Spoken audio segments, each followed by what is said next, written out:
And I go, I would vote for Trump before I'd vote for Biden.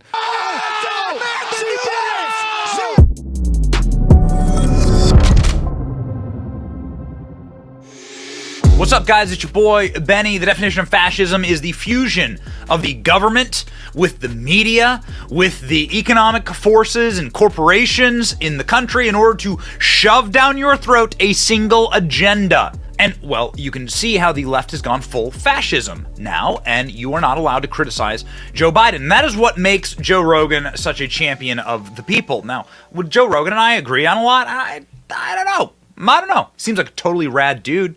I'd love to go on a show, but look, Joe Rogan is one of the only truth tellers as it pertains to the media, and especially based on the size of his audience and the value of his paycheck. Sources inside of Spotify say $200 million is actually the deal for Joe Rogan, making him the highest paid media personality in the world, arguably, right? You don't know the details of a lot of these people's salary. $200 million is like 7x what Tucker Carlson was getting paid.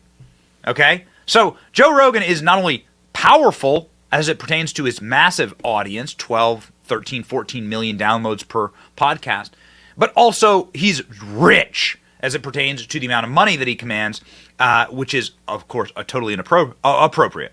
So Joe Rogan says that Biden is mentally gone and slams effing sideshow of diversity in the cabinet. Is this long trail of Joe Rogan just noticing, because he's not part of the fascistic infrastructure of media, corporations, and politics, trying to control the narrative, just noticing that Joe Biden is in total and complete mental decline and is not in charge, as he said so on this week's podcast. It's really hard to run a country, and most people aren't very good at it.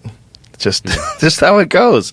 There's very few people that are actually good at it, and it's very clear that this country is being run by a bunch of people other than just the president. I mean, I don't know how much say he has, but it's a lot of other people are involved, and they're not doing such a great job, and they haven't made course corrections very good. There's a lot of mistakes that have been made that didn't have to be made, and that's just how it is. It's just like it's not being run well, and so you have to go, well, who could do it better? Could it be a Republican, or it could be a better Democrat? And if it's not a better Democrat, like, how are we going to get a better Democrat if you don't let the president debate? So they won't let him debate because Robert Kennedy Jr. and what is that other woman's name? Marianne Williamson. Marianne Williamson, apparently they're both promising candidates for the Democratic Party, but they won't let him debate before the primaries. So it's like, that's not that democratic. Like, that's not how it's supposed to do it. I agree with you. It's not that democratic. You call yourself the Democrat Party, but you won't let anyone debate Joe Biden? Huh? What is it? Could it be because Joe Biden is a diseased old man who has dementia? Something else that Joe Rogan says. Me is like having a flashlight with a dying battery and going for a long hike in the woods. It is not going to work out. It's not going to make it. So what's Joe Rogan's crime is noticing that Joe Biden is the, as he describes, flashlight without a battery, blinking and dimming and flickering as the battery slowly dies, and you're heading off into the long hike in the woods, which is presumably the war in Ukraine, the war against China, the war on our currency, the war against our southern border. We are abridged at all fronts by enemies that wish to take down America, and we have possibly the dumbest and dimmest person in charge. But you're not allowed to notice. You're not allowed to notice, otherwise you are a right-winger. Joe Rogan and Russell Brand mock alternative left for condemning any alternatives to censorship as right-wing. Glenn Greenwald and Tulsi Gabbard were mentioned as liberals attacked from the left, along with Bill Maher. And a bunch of other people who are saying, wait, what the F is all this? I come from a left-leaning party, and so does Joe Rogan. Not myself personally, but this is what Bill Maher, Joe Rogan, Tulsi Gabbard, Glenn Greenwald, Russell Brand, all these people are saying, wait a second, I'm a liberal, meaning I want liberality. I want free speech. I want no government censorship. I want no corporations to control our lives. I am that kind of liberal. I am against big pharma.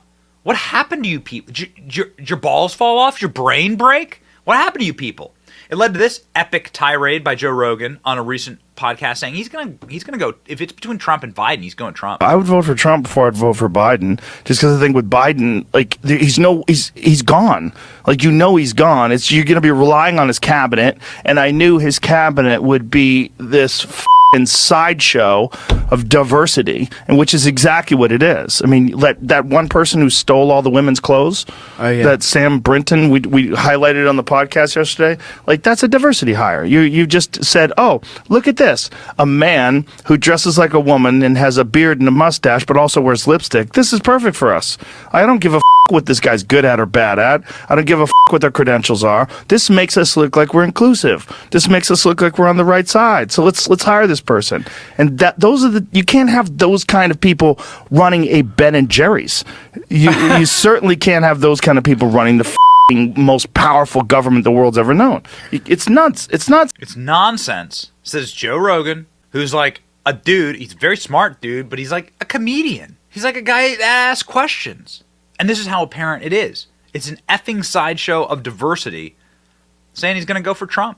Joe Rogan slammed President Biden as mentally gone, gave a scathing review of the administration ahead of Democrats' expected re-election bid 2024. Now that 2024 bid has happened, and Joe Rogan saying, I would vote for Donald Trump before I'd vote for Biden, because Biden is gone. And he's not the only person, especially the only person on the left who is saying that.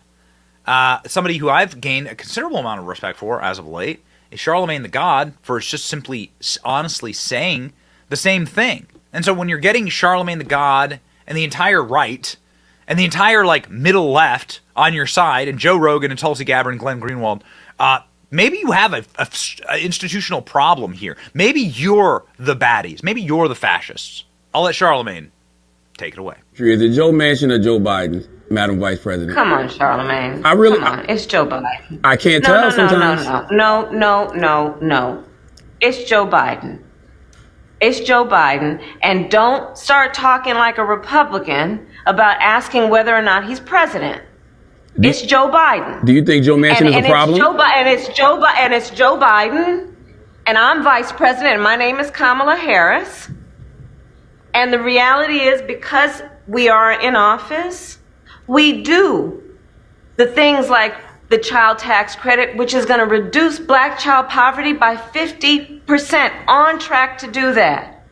We do things that are about saying that our Department of Justice is going to do these investigations and require that we end chokeholds and have body cameras.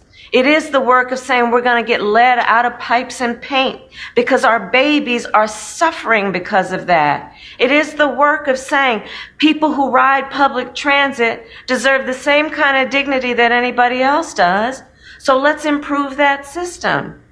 It is the work of saying that we have got to bring down prescription drug costs, because folks who have diabetes should not be dying because they don't have enough money in their pocket. It's about saying black maternal mortality is a real issue that must be treated by everybody, including the White House, as a serious issue.